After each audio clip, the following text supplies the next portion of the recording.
प्रेम से बोलिए भूत भावन भगवान भोलेनाथ की जय। एक बार की बात है, एक गांव में साहूकार रहता था। वह भगवान भोलेनाथ का अनन्य भक्त हुआ करता था। उसके पास अपार धन धान्य था, अपार संपत्ति का स्वामी था। किसी भी चीज की कोई कमी नहीं थी, लेकिन उसके कोई संतान नहीं थी। वह इसी कामना को लेकर प्रतिदिन शिवालय जाया करता था, शिव मंदिर में जाता था, भगवान भोलेनाथ से प्रार्थना करता था कि मुझे कोई संतति प्रदान कीजिए।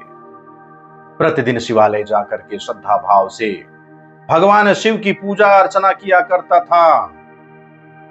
उसके इस भक्ति भाव को देख करके एक दिन माता पार्वती भगवान भोलेनाथ से बोली कि प्रभु, यह साहूकार आपका अनन्य भक्त है, इसे कोई न कोई फल तो दीजिए, इससे पूछिए कि यह क्या चाहता है।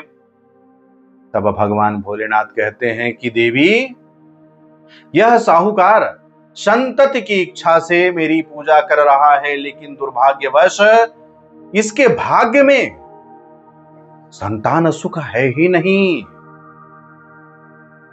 इसलिए यह दुखी रहता है और प्रतिदिन शिवालय जाता है। मैं भी धर्म संकट में हूं कि मैं इसके साथ क्या करूं।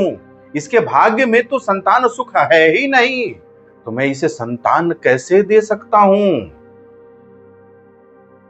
मैं संतान का वरदान भी तो नहीं दे सकता। तब माता पार्वती कहती हैं कि हे ईश्वर, कृपा कीजिए, इस साहूकार को संतान का वरदान दीजिए, देखिए आपका कितना बड़ा भक्त है। तब भोलेनाथ असमंजस में पड़ गए। पत्नी का आदेश है भाई, क्या आप लोग पत्नियों का आदेश टाल देते हैं? नहीं टालते ना। आप टालते हैं? नहीं टालते। आप नहीं टालते, हमें मालूम है। तो भगवान भोलेनाथ भी पत्नी का आदेश नहीं टाल पाए। माता पार्वती बोली कि हे प्रभु, इसे संतति का वरदान अवश्य दीजिए। तब भोलेनाथ ने कहा कि हे पार्वती, साहूकार के भाग्य में संतान का योग नहीं है। यदि ऐसे में इसे संतान प्राप्ति का वरदान मैं दे भी देता हूं, तो वह संतान केवल 12 वर्ष की आयु तक ही जीवित रहेगा। यह सुनने के बाद भी माता पार्वती ने कहा कि 12 साल का सुख तो प्राप्त होगा ना, दे दीजिए उसे संतान। कम से कम 12 वर्षों तक तो वह संतति का सुख प्राप्त कर ले, उसके बाद देखा जाएगा जो होगा। माता पार्वती ने कहा कि हे प्रभु, मैं कुछ नहीं सुनना चाहती, कैसे भी करके इस साहूकार को संतति का वरदान आपको देना ही होगा, अन्यथा भक्त आपकी सेवा क्यों करेंगे, क्यों आपके शरण में आएंगे? जब उनकी इच्छा ही पूर्ति नहीं करने वाले हैं आप, तो क्यों आपकी शरण में आएंगे? भगवान भोलेनाथ बोले, अच्छा ये बात है, चलो सोचते हैं। और सोचते क्या है, पत्नी का आदेश मिल चुका था, साहूकार को वरदान देना ही था। भगवान साहूकार को दर्शन दिए, साहूकार को संततिवान होने का वरदान भी दिए, लेकिन यह भी बता दिए कि जो भी संतति आपको प्राप्त होने वाली है, उसकी आयु मात्र 12 वर्ष की है। साहूकार सहर्ष स्वीकार किया, लेकिन उसे ज्ञात था कि 12 वर्ष की आयु के बाद पुनः उसे संतान का वियोग सहना ही पड़ेगा। साहूकार को सभी बातें ज्ञात थीं, जिसके कारण वह न तो दुखी ही हुआ, न तो खुश ही हुआ। लेकिन एक बात है कि भगवान भोलेनाथ का पूजन करना, उनकी आराधना करना वह नहीं छोड़ा। पहले की तरह ही निरंतर वह भगवान भोलेनाथ की पूजन अर्चना करता रहा। भगवान भोलेनाथ के आशीर्वाद स्वरूप सेठानी गर्भवती हुई और 9वें महीने में सुंदर बालक की प्राप्ति हुई। परिवार में खूब हर्षोल्लास मनाया गया, लेकिन साहूकार पहले की तरह ही रहता था, क्योंकि उसे ज्ञात था कि उसके बालक की आयु 12 वर्ष की है, और इस बात की उसने कभी किसी से चर्चा भी नहीं की कि मेरा बालक भगवान भोलेनाथ की कृपा से प्राप्त हुआ है और इसकी आयु मात्र 12 वर्ष की है। यदि बता देता तो उसकी पत्नी भी दुखी हो जाती। जब बालक की आयु 11 वर्ष की हो गई, तब एक दिन साहूकार की सेठानी ने बालक के विवाह के लिए कहा। तो साहूकार ने कहा कि वह अभी बालक को पढ़ने के लिए काशी भेज रहा है, जब उसकी पढ़ाई, उसकी शिक्षा पूर्ण हो जाएगी तब विवाह कर दिया जाएगा। इसके बाद उस साहूकार ने बालक के मामा को अर्थात अपने साले साहब को बुलाया और कहा कि इसे काशी पढ़ने के लिए ले जाओ, और रास्ते में जिस भी स्थान पर रुकना वहां यज्ञ करना और ब्राह्मणों को भोजन कराते हुए आगे बढ़ना। वह भी इसी तरह करते हुए जा रहे थे। एक दिन रास्ते में एक राजकुमारी का विवाह हो रहा था। जिससे उस राजकुमारी का विवाह हो रहा था वह राजकुमारी एक आंख से काना था। तो उस काने राजकुमार के पिता ने जब अति सुंदर साहूकार के बेटे को देखा तो उसके मन में आया कि क्यों ना इस बच्चे को, इस बालक को घोड़ी पर बैठा दिया जाए और विवाह कार्य संपन्न करा लिया जाए। उन्होंने उस बालक के मामा से बात की और कहा कि इसके बदले में वह उसे बहुत सारा धन धान्य भी देंगे।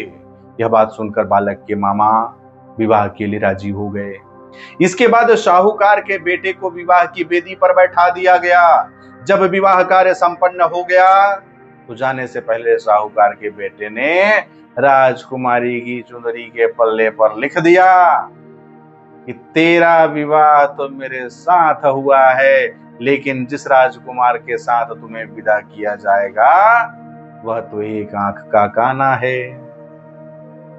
इसके बाद वह बालक अपने मामा के साथ काशी पढ़ने के लिए चला गया। उधर जब राजकुमारी अपनी चुनरी पर लिखा हुआ यह लाइन देखी तो उसने राजकुमार के साथ जाने से मना कर दिया। तो राजा ने अपनी पुत्री से पूछा। तब राजकुमारी ने सारी बात राजा को अर्थात अपने पिता को कह सुनाई। तब राजा सारी बात सुनकर अपनी पुत्री को बारात के साथ विदा नहीं किया। बारात वापस लौट गई। उधर मामा और भांजे काशी जी पहुंच गए। पढ़ाई चालू हो गई।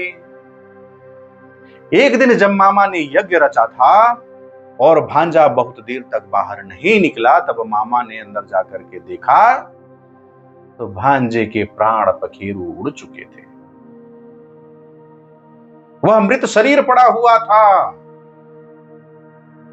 तब वह मामा अत्यधिक परेशान हुआ, लेकिन सोचा कि यदि अभी रोना पीटना मचाया तो ब्राह्मण चले जाएंगे, यज्ञ कार्य अधूरा रह जाएगा।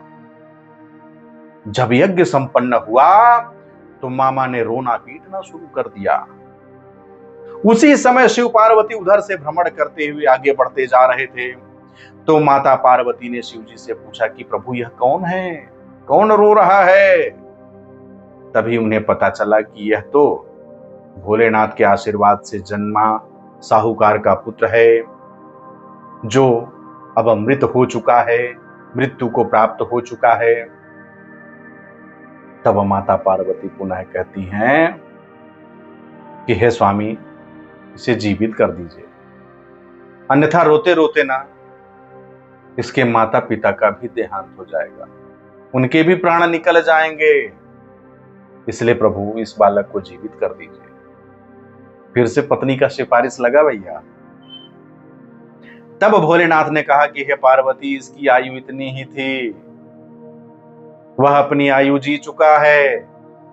लेकिन माता पार्वती के जिद के आगे, उनके बार बार आग्रह करने पर भगवान भोलेनाथ स्वीकार कर लिए कि चलो भाई जीवित कर देते हैं।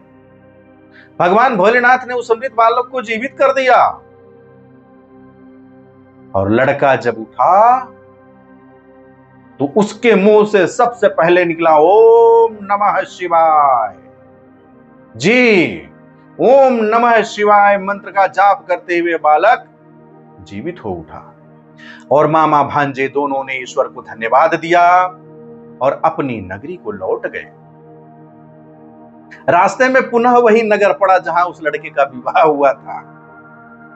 साहूकार के बेटे का विवाह राजकुमारी से तो हुआ ही था। राजकुमारी ने उसे देखा तो पहचान लिया। वह मार्ग से चला जा रहा था, अकस्मात ही राजकुमारी की दृष्टि उस बालक पर पड़ गई। उसने पहचान भी लिया। तब राजा ने राजकुमारी को साहूकार के बेटे के साथ बहुत सारे धन धान्य के साथ विदा कर दिया। उधर साहूकार और उसकी पत्नी छत पर बैठे थे।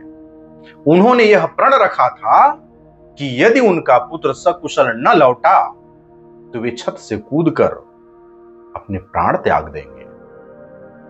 तभी लड़के के मामा ने आकर साहूकार के बेटे और बहू के आने का समाचार सुनाया। साहूकार के खुशी की तो ठिकाना ही नहीं। बेटा तो बेटा, बहू भी आ गई। लो भाई,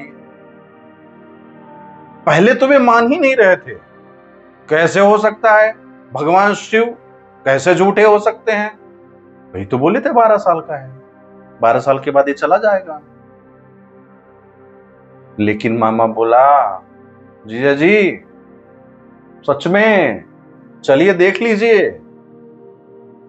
साहूकार और उसकी पत्नी दोनों छत पर से दौड़ते नीचे आए। देख रहे हैं तो बेटा सामने खड़ा है, बहू बगल में खड़ी है। मानो उनके खुशी का तो क्या ही कहना। जब वे अपनी आंखों से देखे तब उन्हें विश्वास हुआ कि मेरा पुत्र जीवित है और बहू भी साथ में लेकर आया है। साहूकार और उसकी पत्नी मिलकर बेटे बहू का स्वागत किए। उसी रात साहूकार को स्वप्न में भगवान भोलेनाथ ने दर्शन दिया और कहा कि तुम्हारे पूजन से मैं प्रसन्न हुआ। इसी प्रकार जो भी व्यक्ति इस कथा को सुनेगा, पढ़ेगा और सावन में व्रत रखेगा, उसके समस्त दुख दूर हो जाएंगे, उसको मनवांछित फल की प्राप्ति होगी, उसकी सारी मनोकामनाएं पूर्ण होंगी। प्रेम से बोलिए भगवान भोलेनाथ की जय।